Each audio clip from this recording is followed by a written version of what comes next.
ठाणे महापालिका हद्दीतील ज्या करदात्यांनी अद्यापपर्यंत आपल्या मालमत्ता कर भरलेला नाही अशा करदात्यांवर कडक कारवाई करण्याचे निर्देश महापालिका आयुक्त सौरभ राव यांनी दिलेत. मागील 1 ते 2 महिन्यांपासून मालमत्ता कर वसुली अपेक्षेपेक्षा कमी होत असल्याने नाराजी व्यक्त करत जे कर भरत नाही अशा निवासी मालमत्ताधारकांचं नळ संयोजन खंडित करणे, कर न भरणाऱ्या अनिवासी मालमत्ता जप्ती करण्याच्या कडक सूचनाही आयुक्तांनी बैठकीत दिल्या. सन 2025-26 या आर्थिक वर्षातील मालमत्ता कर वसुलीचा आढावा घेण्यासाठी मंगळवारी आयुक्त सौरभ राव यांच्या दालनात बैठक आयोजित करण्यात आली होती.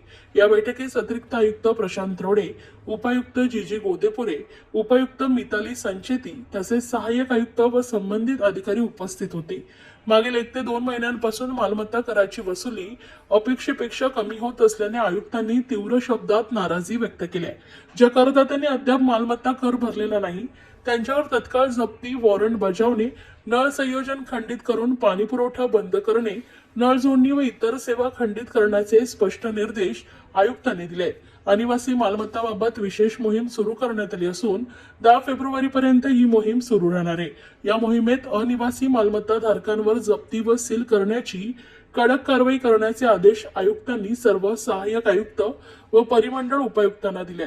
तसेच कर वसुली वाढवण्यासाठी विविध ठिकाणी मोठ्या गृहसंकुलांमध्ये विशेष शिबिर आयोजित करण्याच्या सूचनाही आयुक्तांनी दिल्या. ज्या मालमत्ताधारकांनी अद्याप कर भरलेला नाही त्यांनी संभाव्य अप्रिय कारवाई टाळण्यासाठी तत्काळ महापालिकेकडे मालमत्ता कर जमा करावा असं आवाहन करण्यात आलंय. सन 2025-26 या आर्थिक वर्षाची मालमत्ता कराची देयके ऑनलाईन पद्धतीनं भरण्याकरता महापालिकेच्या www.thanecity.government.in या संकेतस्थळावर ही सुविधा उपलब्ध करून देण्यात आली. तसेच फेब्रुवारी व मार्च 31 जानेवारी या कालावधीमधील सर्व शनिवार, रविवार तसेच सर्व सार्वजनिक सुट्ट्यांच्या दिवशी रोजी सकाळी 10:30 ते 4:30 तसेच सर्व रविवारी सकाळी 10:30 ते 1:30 या वेळेत कर संकलनाकरता कर वसुली संकलन केंद्र व मुख्य कार्यालय ही कार्यान्वित ठेवण्यात येणार असल्याचं माहिती ठाणे महापालिकेनं दिली आहे.